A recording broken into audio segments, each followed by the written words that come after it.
जब भी मैनिपुलेशन की बात आती है तो हमारे दिमाग में क्या आता है? शायद चिल्लाना, धमकाना या फिर साफ साफ झूठ बोलना, है ना? लेकिन असली खतरनाक मैनिपुलेशन ये नहीं है।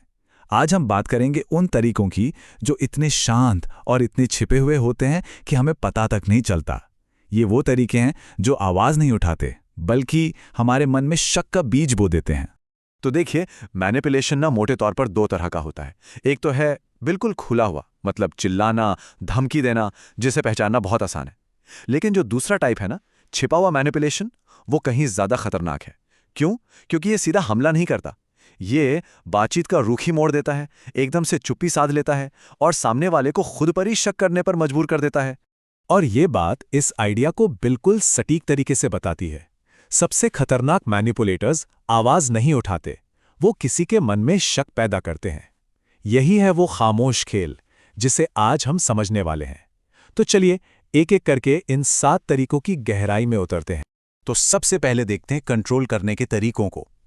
ये वो दांव पेंच हैं जिनसे मैनिपुलेटर्स किसी भी बातचीत या हालात पर अपना दबदबा बना लेते हैं। पहला तरीका, इसे कहते हैं कन्वर्सेशनल ओनरशिप। इसका मतलब है बातचीत का पूरा कंट्रोल अपने हाथ में ले लेना, वो भी सामने वाले को भनक लगे बिना।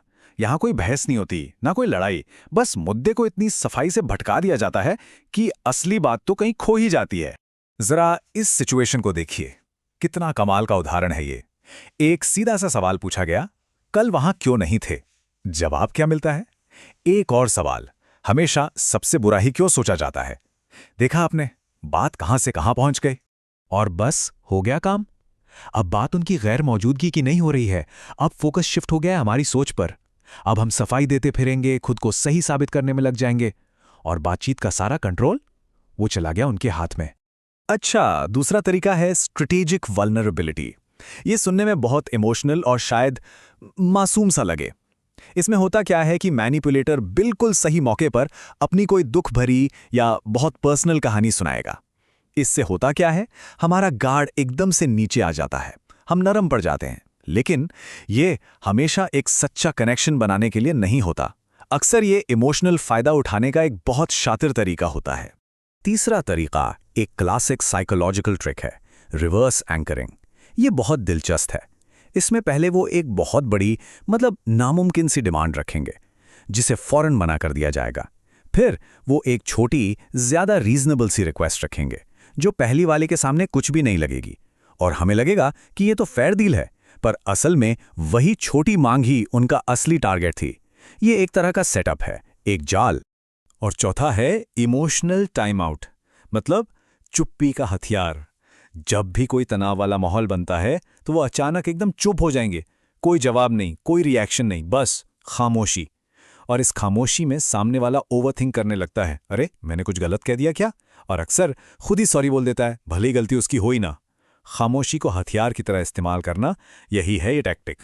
चलिए अब आते हैं दूसरे ग्रुप पर, शक पैदा करने वाले तरीके। ये वो रणनीतियां हैं जिनसे मैनिपुलेटर्स किसी को भी अपनी ही हकीकत, अपनी सोच और अपनी फीलिंग्स पर डाउट करने के लिए मजबूर कर देते हैं। पांचवां तरीका है इंटेंशनल मिस इंटरप्रिटेशन, मतलब जानबूझकर किसी की बात का गलत मतलब निकालना। इसमें किसी की कही हुई बात को इतना तोड़ मरोड़ कर पेश किया जाता है, उसे इतना नेगेटिव बना दिया जाता है कि इंसान बस डिफेंसिव मोड में आ जाता है और सफाई देता रह जाता है। जैसे इस उदाहरण को देखिए, किसी ने कहा मुझे थोड़ी स्पेस चाहिए, और इस बात को कैसे घुमाया गया, तो इसका मतलब तुम मुझे छोड़कर जा रहे हो। देखा, एक सीधी साधी रिक्वेस्ट को एक बहुत बड़े इल्जाम में कैसे बदल दिया गया। और इसका मकसद सिर्फ एक है कि सामने वाला बस सफाई देता रहे, समझाता रहे, थक जाए और इस पूरी प्रोसेस में बातचीत का सारा कंट्रोल वापस मैनिपुलेटर के पास आ जाए। ये एक तरह से सामने वाले को थकाने की रणनीति है। छठा तरीका हमारे दिमाग के काम करने के एक बड़े ही दिलचस्प तरीके पर बेस्ड है। इसे कहते हैं इल्यूजन ऑफ ट्रूथ इफेक्ट। इसका सीधा सा मतलब यह है कि जब हम किसी एक बात को बार बार सुनते हैं ना, तो धीरे धीरे हमारा दिमाग उसे सच मानने लगता है, भले ही उसमें कोई सच्चाई हो या ना हो। ये काम कैसे करता है? मान लीजिए कोई किसी से एक बार कहता है तुम कुछ ज्यादा ही सेंसिटिव हो, फिर कुछ दिन बाद फिर से वही बात, और ये बात बार बार दोहराई जाती है। नतीजा, कुछ समय बाद वो इंसान खुद ये मानने लगता है कि शायद मैं सच में बहुत ज्यादा सेंसिटिव हूं। एक झूठ दोहराव के कारण सच लगने लगता है। और सातवां और आखिरी तरीका है ट्रायंगुलेशन। इसमें किसी भी झगड़े में एक तीसरे इंसान को बीच में घसीट लिया जाता है। ये तीसरा इंसान असली भी हो सकता है या सिर्फ उसका नाम इस्तेमाल किया जा सकता है। ऐसा क्यों किया जाता है? ताकि मैनिपुलेटर अपनी बात को वजन दे सके और सामने वाले को अकेला महसूस करा सके। ये लाइनें शायद सुनी भी होंगी। पता है, सारा को भी यही लगता है कि तुम ओवर रिएक्ट करते हो, या फिर आजकल सब लोग कह रहे हैं कि तुम बहुत बदल गए हो। ये क्लासिक ट्रायंगुलेशन के उदाहरण हैं। इसका सीधा सा मकसद है किसी को अकेला और अलग-थलग महसूस कराना। ऐसा महसूस कराना कि सब उनकी तरफ हैं और सिर्फ आप ही हैं जो गलत हैं। यह दबाव बनाने का एक बहुत पावरफुल तरीका है। तो अब सवाल ये उठता है कि इन छिपे हुए साइलेंट गेम से बचने का तरीका क्या है? क्या इनसे कोई बचाव है भी? बिल्कुल है, और सबसे मजबूत बचाव बहुत ही सिंपल है, अवेयरनेस, यानी जागरूकता। बस इन तरीकों के बारे में जानना ही हमारी सबसे बड़ी ताकत है। देखिए, ये सारे तरीके ना अंधेरे में काम करते हैं। जब तक इन्हें पहचाना नहीं जाता, ये पावरफुल होते हैं।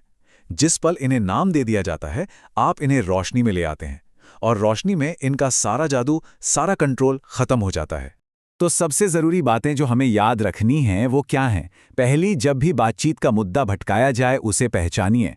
दूसरी, अचानक दिखाई गई कमजोरी या भावुकता पर सवाल कीजिए। तीसरी, पहली बड़ी मांग के पीछे की चाल को समझिए। चौथी, खामोशी को एक टैक्टिक के तौर पर देखिए। पांचवी, बातों के दोहराव पर गौर कीजिए। और छठी, जब भी कोई तीसरा व्यक्ति बीच में आए तो अलर्ट हो जाइए। क्योंकि सीधी सी बात है, एक बार जब आप खेल को नाम दे सकते हैं तो आप अनजाने में उसके मोहरे नहीं रहते। आप एक ऐसे दर्शक बन जाते हैं जिसे खेल के सारे नियम पता हैं। और हमेशा याद रखिए, क्योंकि एक बार जब आप खेल को समझ जाते हैं तो आप उसके नियम मानना बंद कर देते हैं, और बस वहीं से पावर आपके हाथ में वापस आनी